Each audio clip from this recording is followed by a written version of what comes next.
La última vez que estuve acá adelante di una palabra que tenía por título En las casas y de las casas y desde las casas. Y era referente al enfoque de que como iglesia lo que nosotros vivimos en comunidad, lo que no ha sido entregado, lo que hemos aprendido, ir y entregarlo afuera. Que no nos quedáramos con eso, que no nos quedáramos con, entre comillas, esa zona de confort.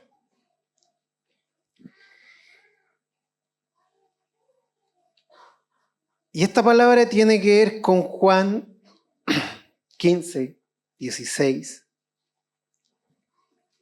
Y sigue la misma línea.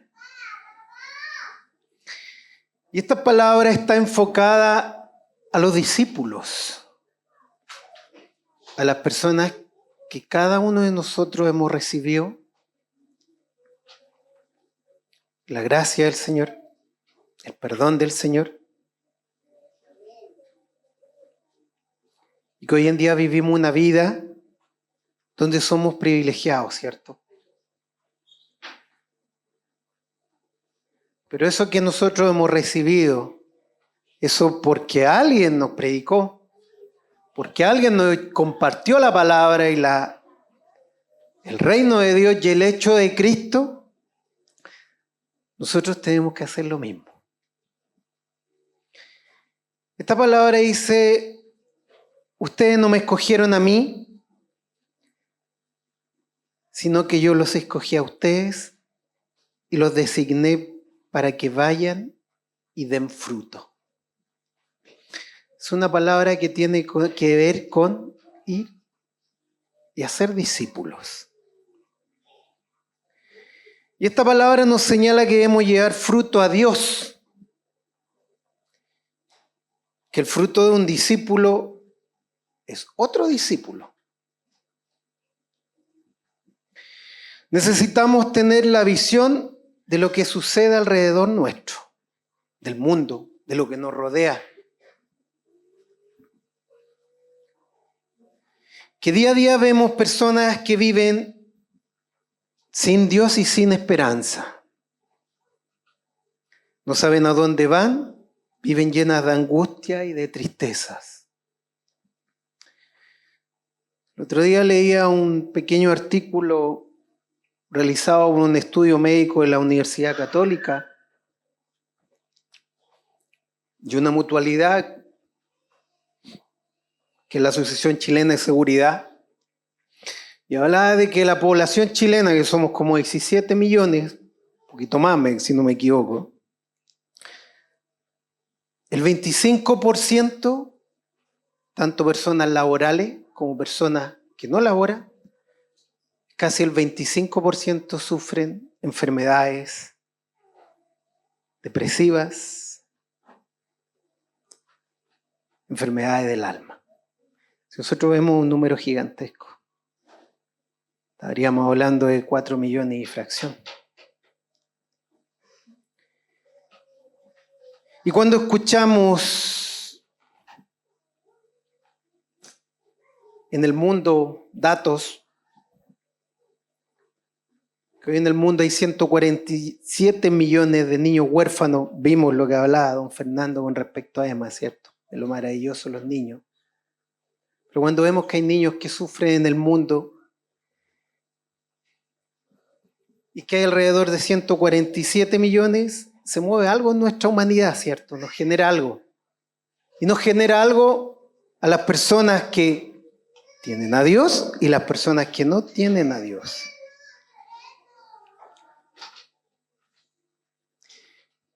¿Qué sucede con nosotros los discípulos cuando sabemos que las personas que nos rodean y que no conocen del Señor se pueden ir al infierno?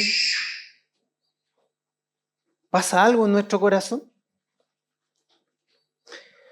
Hay una pequeña historia que tiene que ver con en una carretera en la noche y una noche lluviosa.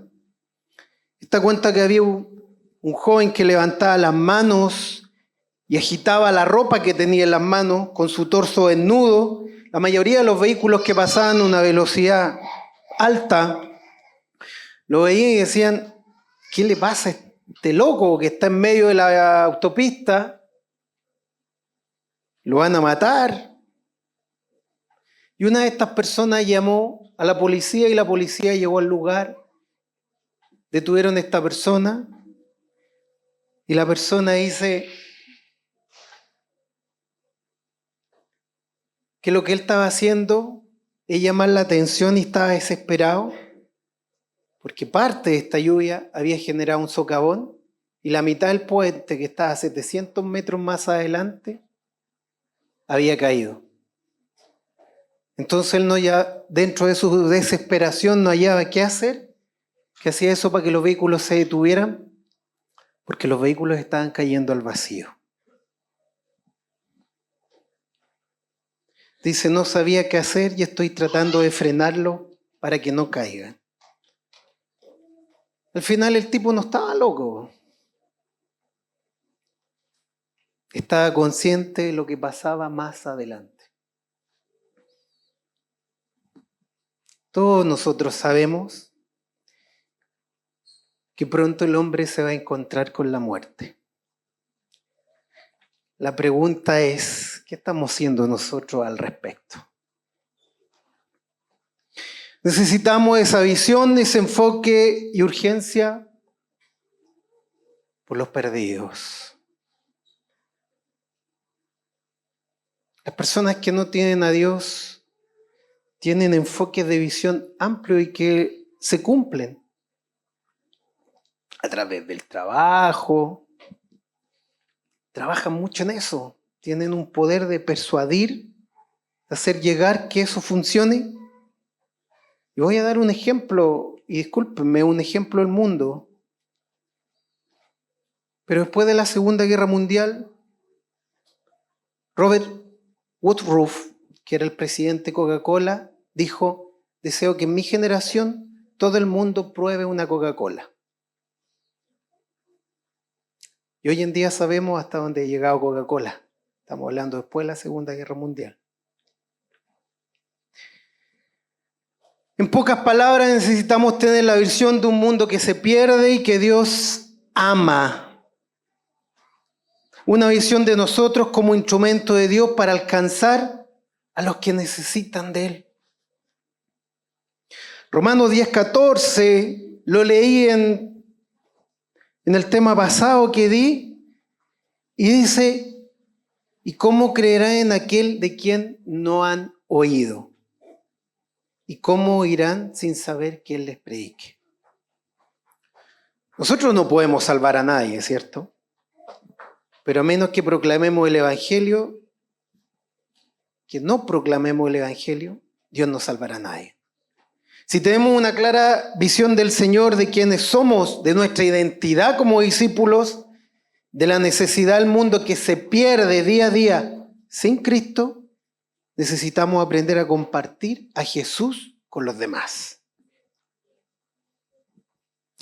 El libro de Jorge Mitián, que no sé si todos han tenido la oportunidad de verlo o leerlo, que tiene por título El motor de la misión, separa el libro en 4 escenarios o cuadrantes, que está basado en Romanos.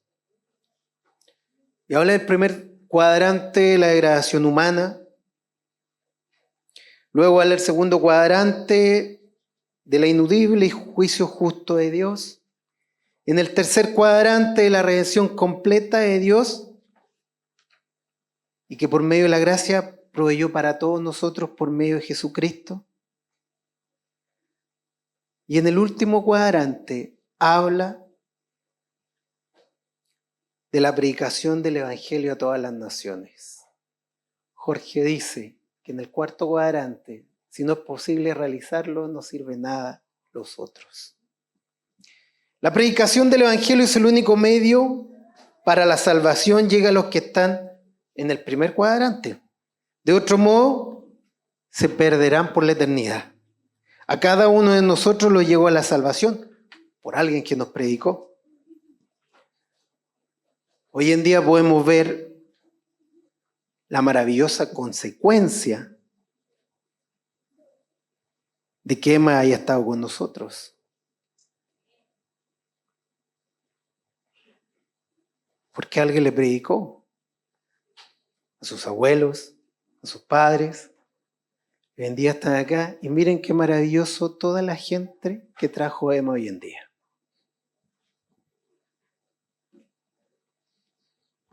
Los habitantes de nuestra ciudad, de nuestro país, de todas las naciones del mundo necesitan a alguien que les predique el Evangelio para tener la posibilidad de recibir la salvación que Jesús logró en la cruz. Imagínense si cada uno de nosotros ganáramos en este 2025 un discípulo. No sé cuántos habremos hoy día que somos discípulos, 50, 60. Podríamos estar hablando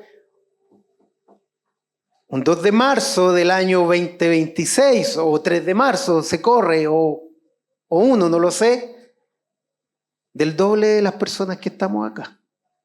Si solo cada uno de nosotros nos propusiéramos a ganar un discípulo en este 2025 para el Señor.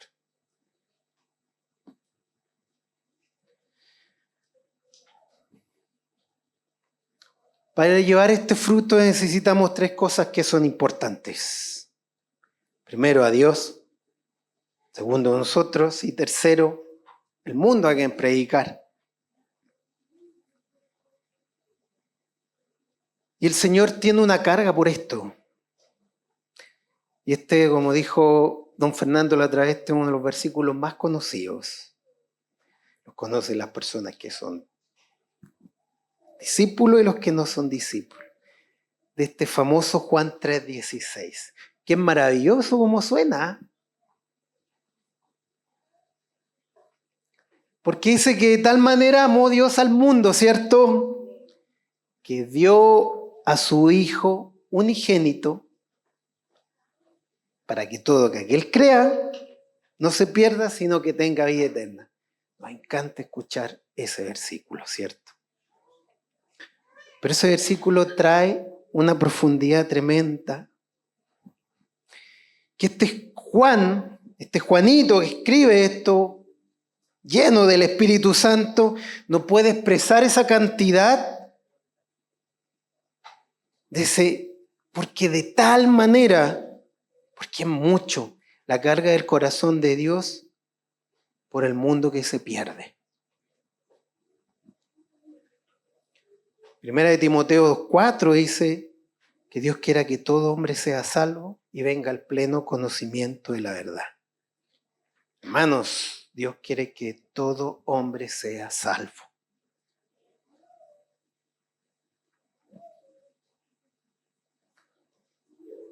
Segunda de Pedro 3:9 dice: el Señor no tarda en cumplir su promesa, según algunos entienden la tardanza, sino que es paciente para con ustedes, no queriendo que nadie perezca, sino que todos vengan al arrepentimiento. El Señor está en esta tarea. ¿Cómo estamos nosotros? ¿Estamos en la misma?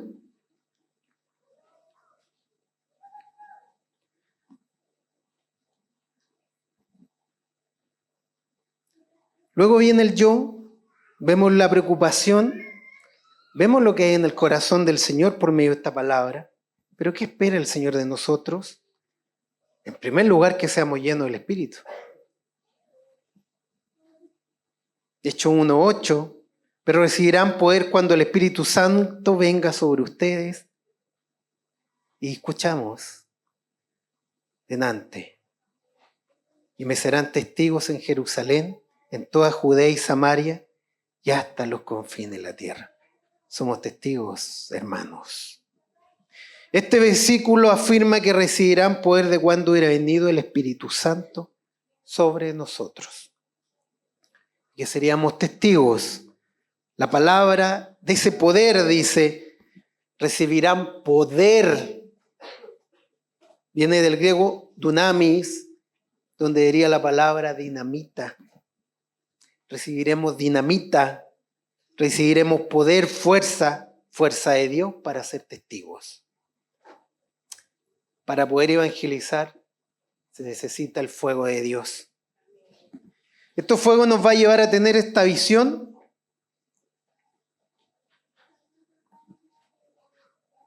de nuestro entorno, del propósito de Dios. Estaba leyendo esta semana la carta a los tesalonicenses y me impactaba tanto cuando Pablo le hablaba a estos hermanos y que decía: no ceso de dar gracias a Dios por ustedes, por su fe, por su trabajo de amor y firmeza de su esperanza en nuestro Señor Jesucristo. Esta llenura del Espíritu nos lleva a esta visión, la cual desarrolla en nosotros esa fe, ese amor y esa esperanza. Cuando somos llenos del Espíritu Santo podemos desarrollar esa misericordia, esa compasión por los que se pierden.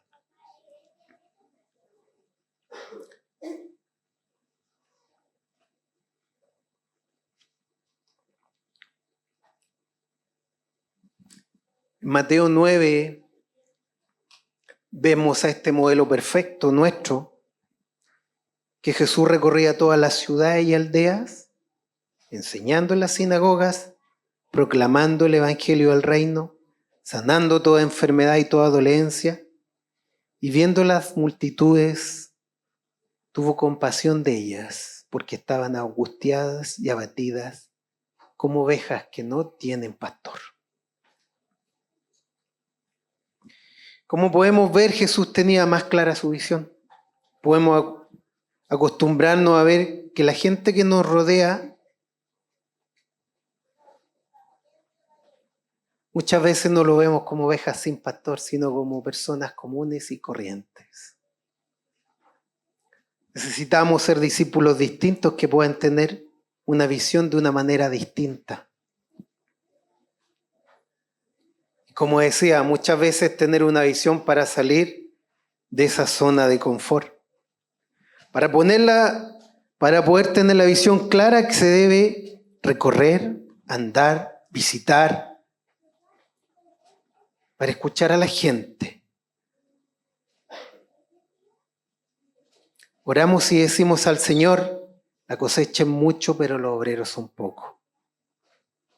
Pablo tenía una gran visión, Romanos 1:4, y era tan fuerte lo que tenía Pablo en su corazón que decía: tengo obligación tanto para con los griegos como para con los bárbaros, para con los sabios como para los ignorantes. En otras versiones habla Pablo y dice que tengo una gran deuda. ¿Cuántos de nosotros, y yo creo que la gran mayoría, o por lo menos voy a hablar por mí, no hemos estado endeudados?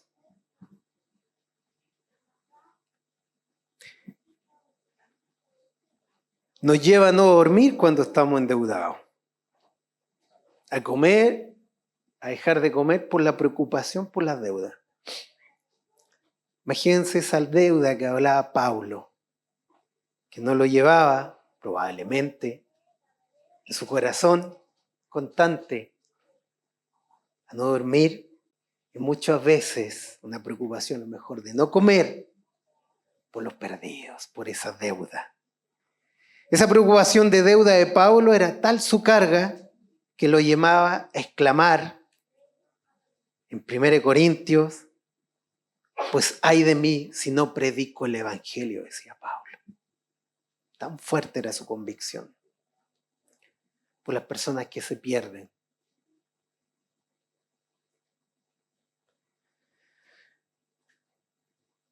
En nuestro diario vivir nos encontramos con distintos tipos de personas, ¿cierto?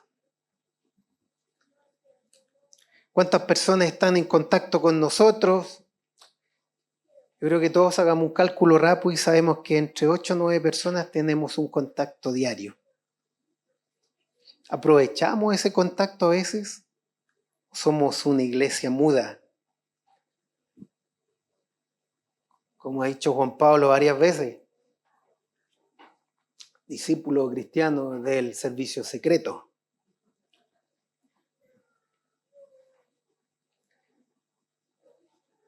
Jesús se rodeaba de muchas personas distintas, ¿cierto? No se quedaba callado. Lleno del Espíritu Santo, veía la ocasión para predicar. Y a veces no es necesario, ¿eh? A veces Dios pone algo en nuestra mente para dar a una persona. Muchas veces no hace sentido, o no es que no haga sentido, pero necesitamos estar constantemente hablando de la palabra. A veces nuestro acto, nuestra forma de vivir también produce algo en el mundo.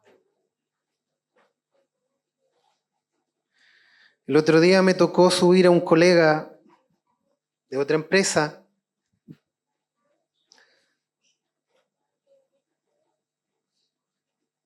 y hablábamos de las cosas que para mí son las cosas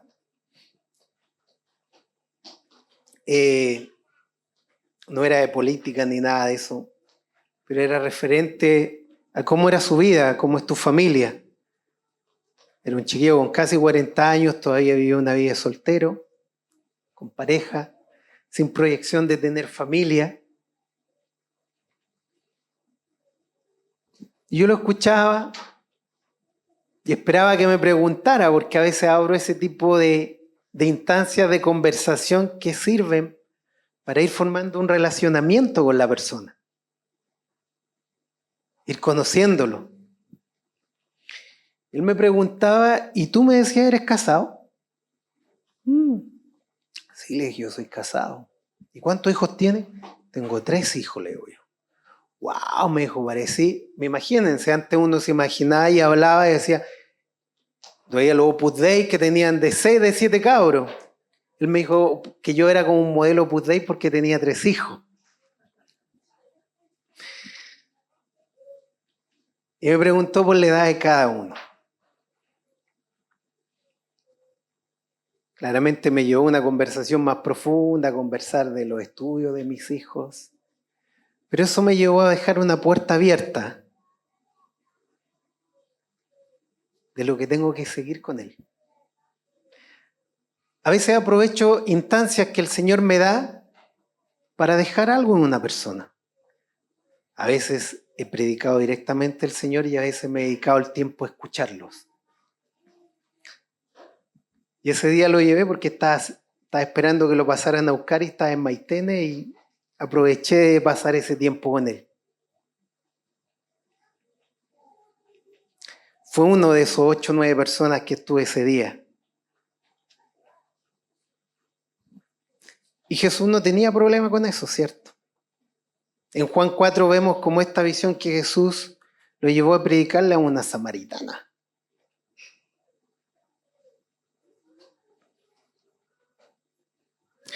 Lo lleva un texto a ese evangelio personal que nos enseña Jesús y da una serie de pasos. La palabra señala que Jesús estaba cansado. ¿Cuántas veces hemos estado cansados, con hambre, con desgano? No, es para otro día. No. Pero él la visión la tenía tan clara, tan lleno del Espíritu. Jesús pasa por alto su propio cansancio y abre esta comunicación diciendo, abrí una comunicación con esa samaritana. Dame de beber, le dice. Y abre el diálogo porque la contraparte le dice, ¿cómo es que tú, siendo judío, me pides de beber a mí, que soy samaritana? La Biblia, la gran mayoría que tiene usted, coloca entre paréntesis y dice, porque los judíos no tienen tratos con samaritanos.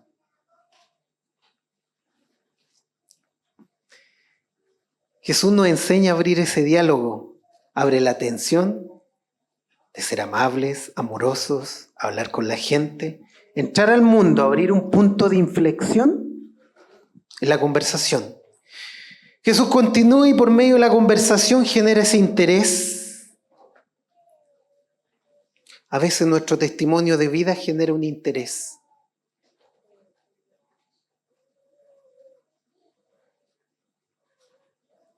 Porque hoy en día ser discípulo de Cristo rompe el molde, ¿cierto? de acuerdo a cómo vivimos, de acuerdo a cómo están estos tiempos. Casarse, tener hijos, vivir en familia, rompe el molde.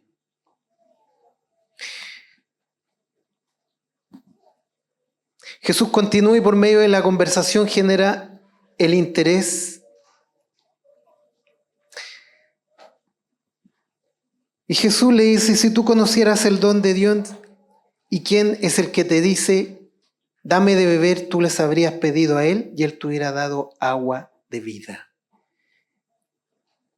Y ella le sigue respondiendo y dice, Señor, ¿no tienes con qué sacarla? Y el pozo es hondo. Después, ¿de dónde pues tienes esa agua viva? Capta el interés. La mujer empieza a preguntar y argumentar. Y Jesús continúa y genera la atención, el interés y el deseo de esta conversación para esta mujer. Cada uno de nosotros sabemos cómo termina esto, ¿cierto?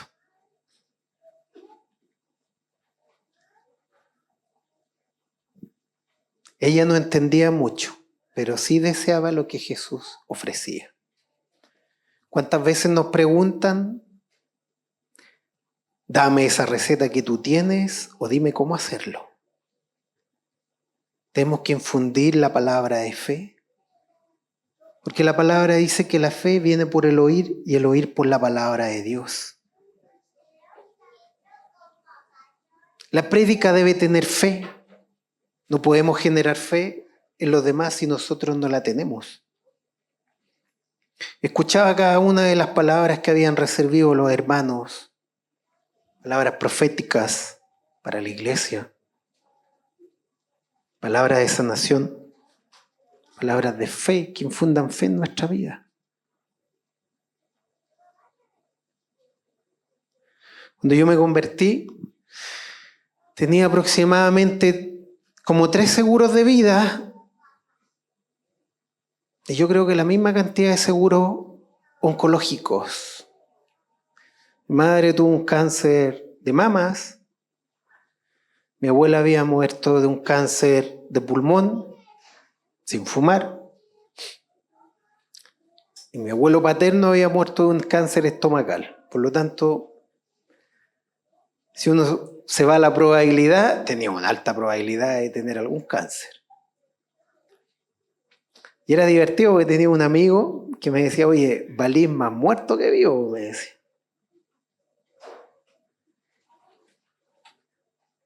Cuando conocí al Señor y de esas palabras que hoy en día cada uno de los hermanos entregó, esas palabras, también yo recibí una palabra en ese tiempo. Y boté todos los seguros, los dimos por cancelados. Porque sabía que toda cadena, o todo lo que podía haber, había sido cortado.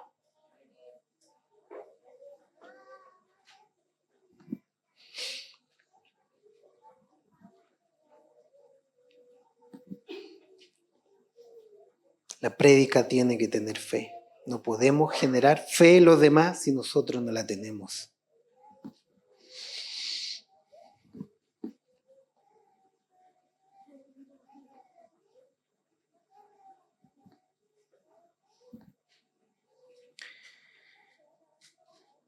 El cierre que tiene Jesús con esta mujer samaritana,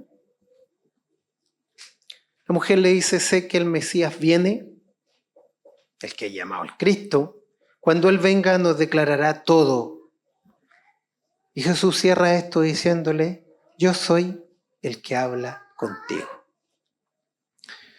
Y acá tenemos el cierre de esta conversación. Jesús la lleva a una acción directa. Está con Cristo frente a frente. Nosotros como discípulos, eso debemos hacer. Llevar a este mundo un encuentro directo con el Cristo, con la verdad. Porque nadie va a llegar a papá, ¿cierto? Sino por medio de Jesucristo. Intémonos cada uno de nosotros a tomar un compromiso con el Padre. Tengamos una visión del mundo de amor, de misericordia, del que se pierde, del que sufre. Una visión como la que Jesús tenía mientras recorría, que enseñaba, liberaba, hacía sanaciones, pero de compasión por los que se pierden.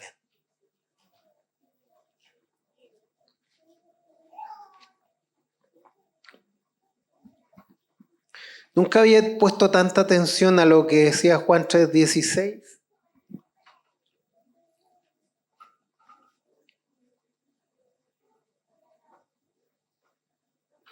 Sino que lo que dice el versículo 17.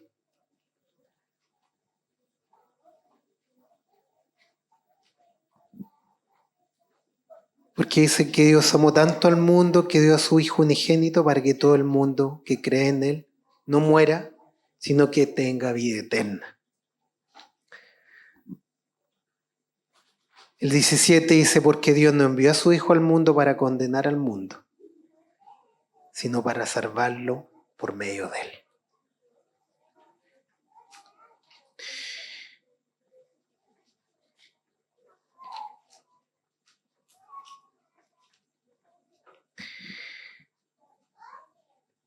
Necesitamos, hermanos, ir y predicar, ir y llevar fruto.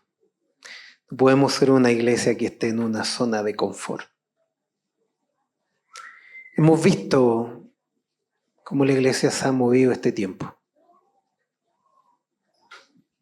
Se han abierto en medio de un año Purén, que perseveramos cada día con los hermanos. Es algo que no es fácil. Es una distancia no menor. Hay sacrificio económico, hay tiempo, hay cansancio, pero lo hacemos por un compromiso con papá. Hoy en día se ha abierto lo de Peralillo.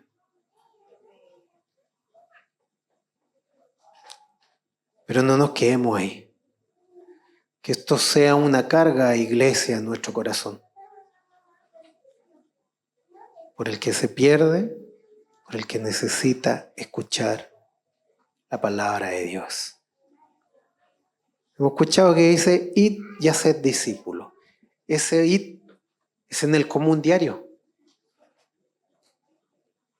En el trabajo, en el supermercado, en la cola de un banco,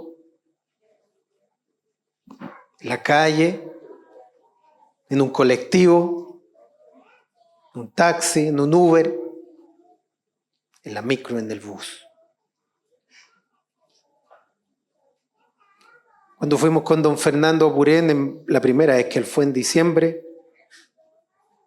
se venía bajando del bus y ya le estaba predicando a alguien. Esa necesidad, esa urgencia es la que necesitamos, de ir y predicar. Como le dije, un solo ejemplo, si cada uno hiciera un discípulo este año, el próximo año de esta misma fecha tendríamos el doble. O puede ser que a lo mejor no, pero pongámoslo en acción.